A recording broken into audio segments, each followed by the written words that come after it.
paano yung ano. Ayan, napakita mo yung paligid kay Randy. Alakas tayong drone pa, no?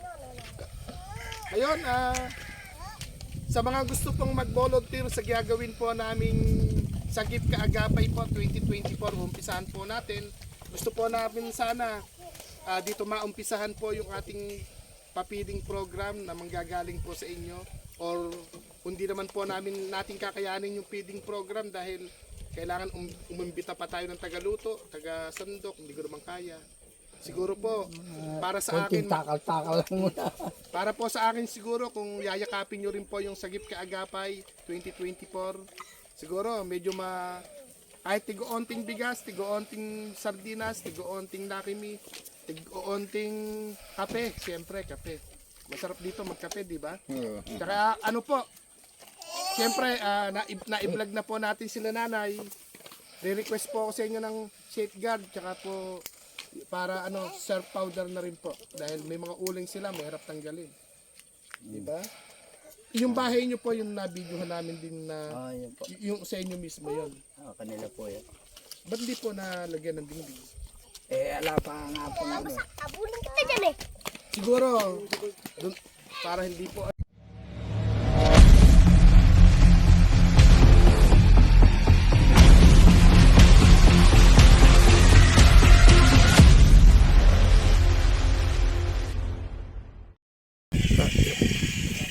Kamusta ba tay?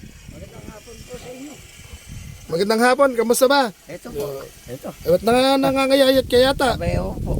Hindi natin mapakabalitaan po yung sister nyo na sabi kong hanapin namin.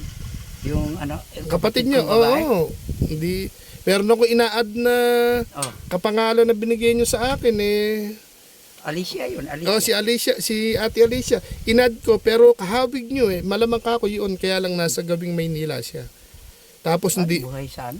inad ko naman siya, hindi naman pati yung mga nasa friend list niya. Kasi bata pa kami nagkaiwalay. Ano uli yung pangalan nyo pala? Tatay? Leonardo. Tatay- Nardo po. Nardo. Tatay Nardo po na taga Leyte. Opo. Pero dito po kami, meron ho kasi, Chester Halika, meron ho kaming Ano po? meron kaming small group na umahanap kami ng sitio na dito namin unang gustong umpisahan. Halimbawa ba, ano po ba maganda rito? Halimbawa, pipili tayo ng ilang bubong kasi karamihang nadadaanan natin. Kung may mga lupain dito. Eka nga wala. Yung mahirap po. Mahirap. Marami rin dito sa ako. Lalo na rito sa 21. Meron din ganyan. Sa ating mga kababaryo. Na medyo kulang sa kaalaman. Pangalawa, talagang sagad sa kahirapan. Walang kinabubuhay. Hindi mag-uling ng konti. Ayun Wala nga. na ngayon. Wala Nang pag-uuling. Wala nang puno, di ba? Wala nang mga ulingan. Hindi nang nakapupuksa ang mga kahoy. Tsaka nag-grass fire na rin. At saka isa pa, nauso ngayon yung mga bumibili ng mga lupain. 2 minutes lang, Cheers. Katulad ng mga Meron ho kaming tinatayong small group na na Sagip Kaagapay. Gusto nung iba makita, testingin muna. Kung okay lang ba na, kaya lang papiding, hindi naman siguro papansinin dito, umpisahan pa dito yon palagay nyo. kasi sa Pormero talagang medyo mabigat. Baka mailang naman sila. Kasi kumbaga sa naiilang yung mga ganun. Mahihiya, di ba? Oo, nahihiya. Mahihiya po sila dala ng para ba silang na-interview tapos nakukuha sila sa TV. Ang iniisip po namin sana, yung dito sa bahay nyo mismo yung magiging, halimbawa kung meron tayong papiding dito, diyan tayo magluluto sa inyo, magsasama kami ng mga YouTuber. Pwede naman po dyan. Kahit ano pong oras pwede sa bahay. Magtatawag. Dahil Tapos po, kung lalaki yung aming grupo, siyempre kakausap tayo ng mga sa punong barangay na hihingi tayo ng suporta ng barangay para hindi makalat yung magiging papiding natin. Pero kung sakasakali po, kung umuumpisahan natin, okay lang na kung mahihiyain po pa yung mga andito, sa bigas-bigas na lang siguro muna. Pabigas-bigas, unti-unti. Alam naman inaani po dito, di ba? Wala namang naani rito sa bundok. Bundok dahil sahod ulan lang, napakalawak nitong kabundukan. Wala namang gano'n kundi Ang hanap buhay lang dito, paunti-unting gulay. O, 2 minutes ulit, tagulan, Chester. na pagbagsak ng presyo ng gulay, wala rin. Saka kaunti lang naggugulay-gulay dito.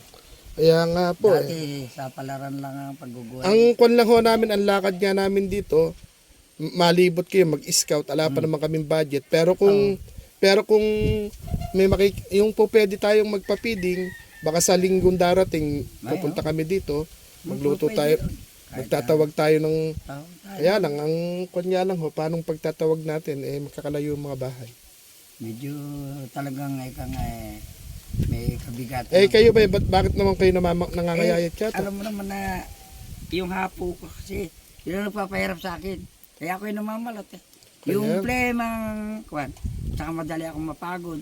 Alam kayong tubig kayo sa baga at nangangayayat kayo. Hindi ko nga alam eh. Kasi hindi man ako nakapagpapatingin. Nung nakapagpa-check up din. Hindi ako nakapagpapacheck up. Meron nga sa amin kwan, yung sa senior namin. Binigyan lang ako ng code number. Yun daw mata ko sabi, pinatingnan nga nung nakaraang huling Sabado. Diyan sa barangay namin. May bisita kami nung mga doktor sa mata. Pinatingnan ko naman. Ang kwan ng doktor na nagtitingin. Salamin lang kayo. Malayo-layo lang. Ganyan lang ka, layo. Sa loob nga ng kwan, yung pinababasa. Hindi naulila ng kailan lang. Ayan pa, nandito po kami sa bundok na to. Mataas na po ito. Pero may konting simento. Ang tagos na po nito, Bulacan, pa DRT ba? Hanggang dyan lang muna yan. Lagot pa yan, hindi pa tuloy-tuloy. Dito po kami nagkuhan ni Tatay, Nardo. Ni Tatay Nardo. Andun po yung bahay niya, kung may rough road na ahunay motor, hindi makakapasok. Dito na lang kami sa ilalim ng punong tuba-tuba yata yan. Hindi, yan ay alagaw. Punong alagaw, andito po kami. Yan. Ito na po si Tatay Nardo, dati nun, mataba-taba po. At naguhuntahan kami nila Kuya Randy na kung okay po ba yung uumpisahan nating papiding. Sobrang layo-layo ang bahay din po. Tapos etong si Tatay Nardo na siya yung pag-aanuhin din natin sa mga paanan ng bundok. Ano kayo, parang may tubig kayo sa baga kung kayo hinahapo. Hindi, hapo nga. Pero sana kayo maipa-check up tumubo lahat saka ito yung hindi ko malaman gumaling naman yung sugat nyo. Pinapaso-paso ko lang yan. Palagay ko doon ko to sa Wala naman kayong diabetes? Hindi pa nga nakapagkuhan kung meron o wala Dahil pumapayat hindi kasi ako nakapagpapatingin pa. Ito po si Tatay Nardo po yung sa isang video ko po na siya po'y taga Leyte, no? Leyte, siya si Nardo Samson Laude. Siya po si Tatay Nardo Samson Laude na nandayuhan po rito sa Luzon. Bata pa po siya nakarating dito pero nagkahiwa-hiwalay kami. Wala na yung magulang kong yung ina kong mahal na ina. Nasa kabilang buhay na po. Kaya nagkahiwa-hiwalay kami dala ng ngamuhan na kami ng agency na na-recruit kami. Nung kami mga bata pa, hindi pa ala pa sa tunggulang. Tapos yung kapatid niyo si Nanay Alicia, buhat na magkahiwalay kayo, hindi na kayo nakita, di ba? Magmula nung mapasok ako sa ibang amo, doon kami nagkahiwa-hiwalay nung amo naming recruiter na doon nakatira yung pansamantala yung kapatid ko noon. Bata pa siya, mga 2 taon pa lang ang edad. Magmula noon, hindi kaya pinapalitan ng apelido po nung hindi ko malaan Kasi nung hinahanap ko yan, pinagtanong ko sa kanila, nung ako kaya ko ng mga tuwiran sa kanila, pinaglalaban ko nga yung kapatid ko, pati yung magulang ko. Pinaglalaban ko noong mga panahon na yun, nung ako nagkaroon na ng wastong isip at gusto kong makita nga, nasasabik na akong makapiling kahit na sabi ko nga, hindi ko naman kukunin ka kay kapatid ko. Gusto ko lang makita yung kapatid ko. Dahil kasi isang kapatid ko yun 4 nga kami, nasa kabilang buhay na yung... Tsaka isa pa nga po, sa Leyte pa lang, binawian na ng buhay nung kapatid ko na yun. Hindi pa nakalalakad, gumagapang pa lang yun sa... Maaari yung kapatid nyo nga ho, kung 2 years old, yung umampun doon, pinalitan ng pangalan yun. Hinanap ko nga po sa San Antonio yun dahil pinakuha sa akin na doon nga raw niya pinasok sa San Antonio. Nagkataon naman, nagtanong-tanong ako roon saan may pwesto sila sa palengke nung araw sa San Antonio na hindi pa nababago yung palengke. Nagkakuha naman kami. Nagkausap naman kami ng amo. Kaya lang nung magkita kami na yun, mga panahon na yun, wala na yung kapatid ko roon. Wala na Oo. nilayo na. Doon ako nabalisa na naman. Baka kako yung kapatid ko umalis nga raw sa kanila nang hindi nila alam. O baka kako kinuha yung kapatid ko na walang kuwan sa kanila. Ang nakakita lang daw, sabi kapitbahay. Hindi ko naman makakausap yung nakakita. Baka kawawa din po yung naging Ay, oo. kalagayan nun. May kaya nga sa buhay yung konti yung pinasukan ng kapatid ko. Bata pa yung kapatid ko, pinasok na nila ng trabaho. Ayan, yung kapatid po ni Tatay Nardo, si Nanay Alicia Samson Laudi po, yung kapatid ni Tatay. Ayun, Sir Boyet, tsaka po sa ating mga kagrupo po dyan na small group, parang medyo alanganin po dito yung feeding kasi tag-araw po ngayon, walang mga ani. Siguro po kung ako po yung tatanungin nyo at ito pong si Tatay, kailangan din po niya ng tulong siguro. Ano po ba inaani nyo rito? Wala rin. Ay wala, hindi na ako makapaghanap buhay. Buti Dati, namamasukan ako dyan sa kikipag-arawan. Ngayon wala na, hindi na po pwede. Hindi na kaya ng trabaho. Ayun, kaya nga po. Madaling mapagod. Hapo na rin, ano? Hapo. Pero nung pumunta kami dito, medyo maganda-ganda pa yung katawan nyo. Ngayon, nahuhulog na unti-unti. Baka pag kasi napasma nga Nung mapasma. Hanggang ngayon, taglay ko pa yung. Kaya ayun, siguro po, shoutout ko din po si Doc na, sila Ma'am Butangera, na ini-XOFW TV, sila Ma'am Kim Nene Villa, Idol Japet, sila Ninang Ate Emma, syempre, Ninang Manang Needs, at sila Dear Tunay na Buhay, at yung mga ninang po nating nagpaparamdam. Umpisahan po sana natin dito sa paanan, bundok na to, ano? Paanan ng bundok o bundok na rin? Paanan ng bundok. Yun po, mga sagingan. Wala pong inaani sila dito ngayon dahil ang mga lupa po dito, sahod ulan lang. Hirap din dito, tubig, di ba? Ay, tubig ang pinakamaano sa lahat. Kung mabundok na po rito, tubig po ang kulang sa kanila. Tapos isa pa nga po, pag ganitong panahon, wala silang dadayuhang gapasan para kumita ng bigas. Wala na ngayon. Wala nang gapasan ngayon. Halimaw na Puro halimaw, harvester. Yun ang kuwan Yan ang laking nyo sa mga taong propetaryong mahirap. Nawala ng hanap buhay. Kung kayo ho ba ang tatanungin, ano ba sa pagbalik namin, anong krusunada niyong pasalubong? Abay, kahit na lang, sa abot ng aming makakaya, ano? Oo. Kami naman, awa ng Panginoon Diyos, ayan, nagkakaharap-harap pa naman tayo. Hindi pa naman masyado sumasala. Pamisa-misa sumasala. May naisa. Nangihiram ng konting makakain. May naisasaing pa po ba? Ilang araw, wala. Duwarating kasi sa buhay yan kahit kami po. Kumisa meron isang linggong mahigit na wala kang maikuan. Puro hiram-hiram. Nakakahiya naman puro hiram. Wala kang maipalit. Puro hiram na lang, madadala na sa iyo. Siguro po mga kasagip kaagapay, sa mga magbo-volunteer po dyan, siguro maganda pong gawin natin dito kaysa po magpa-feeding. Ang aral lang po natin. Kahit sana makausap din yung si nanay ano hindi sabihin siya naglalaboy po siya, di ba, nag-wedding. Po pwedeng siya yung maglilista ng mga mahihirap na. Po pwede yun. Pwede. Pipili. Pwede yun. Kahit po. Natin, kumbitsahin natin. Tapos siguro kung may dala kaming noodles, sardinas, bigas, pipila dyan sa inyo istasyon natin. Andun po kasi yung bahay nila, rough road po kasi, kaya dito na lang kami sa ilalim. Ang bahay namin hanggang ngayon, hindi nga butas-butas na yung dinding. Giba-giba na yung plywood. Pagka po may nakapanood, halimbawa, magkakawang gawa din po kayo, baka may mag-share ng plywood, di ba? Sana naman. Yun, ang maganda pong naiisip po namin ni Tatay Nardo. Nardo Samson Samson Laudi po na taga Leyte na ibinalag po natin siya. Hinanap natin sa Facebook yung kapatid niya. May kapangalan pero hindi po ako ina-accept. Siguro naisip po namin dito na Kuya Randy na siguro hindi naman po sa yung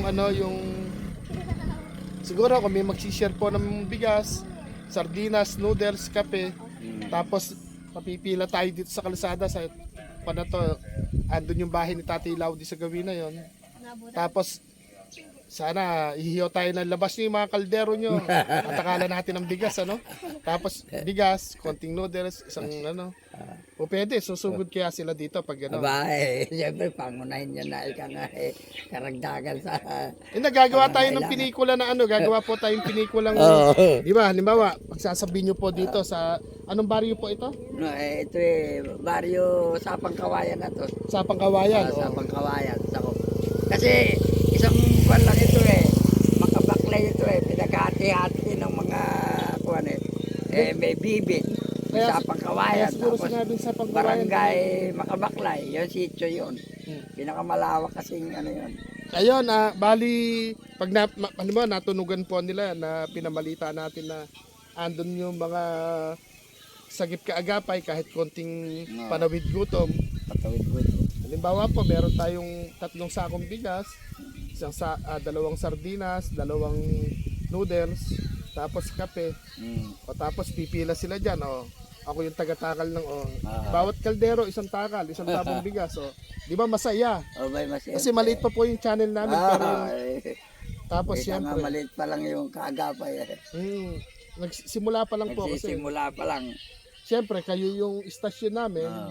Pag konti ang pumunta, edi meron maglalabas ka rin ng kaldero. Tatakalan natin ng bigas. Di ba? Po. Pamalitan nyo po dito, ganun yung natin. Kaya sasangguni po natin. Pag pupunta rin tayo, saan po ba yung bahay ng kapitan dito? Ay, malayo-layo rito. Malayo rito. Ando, sa mismong sitio. Hindi, kung halimbawang... Di ba merong mga bahay gano'n magaganda na, magkabila tapat-tapat. Lahi ng bilayo yun. Tapos may gasolinahan ngayon. Yun, nadaanan namin. Di ba may gasolinahan ngayon dito? Sa bandang kanan. May bandang kanan. Yung mga pangatlong bahay yun, ang bahay ng kapitan. Kapitan, ayun. Si Kulot, Kapitan Kulot. Pagtatanong namin, tapos hihingi lang tayo ng permiso sa kapitan kanila. Kasi namin, si Kapitan Bano, medyo nakuno ngayon. Hindi, ibig sabihin ko nga po. Sa laban nila, natalo po. Medyo... halimbawa, hindi nga po, halimbawa nga po, kung sakaling mababalik kami dito, may dalang pagmamahal, sasangguni po kami kay Kapitan, Kapitan para kahit 2 o 3 barangay, may, halimbawa, kung magbababaan ng mga mas maganda, maisangguni rin nyo kay parang Kulot sa Kapitan. Chester, hinaan mo yan, mag-video ka din para makita ni Sir Boyet ka. Patayin mo muna yung cellphone mo. Ayan, okay na po kung tinuro na po ni Tatay Nardo yung Kapitan. Kaya lang kung sasangguni po tayo ngayon, kasi pag-uusapan pa po namin ni Sir Boyet kung papiding ba or malay po natin may mag-share ng pambigas, dilata, noodles, kape. Tapos yung magmula po doon sa kalsada na yun, di ba? Andun yung bahay ni Tatay Nardo. Tapos ito yung kalsada. Ito po yung maging studio natin, pipila sila. Ihiyo tayo ng labas. Labas nyo mga kaldero, Tapos 1 takal na 1 tabong bigas. Tapos may yung pang maghapon niyang pagkain, bawat isa, di ba? Laking bagay po, Oo. Totoo yun.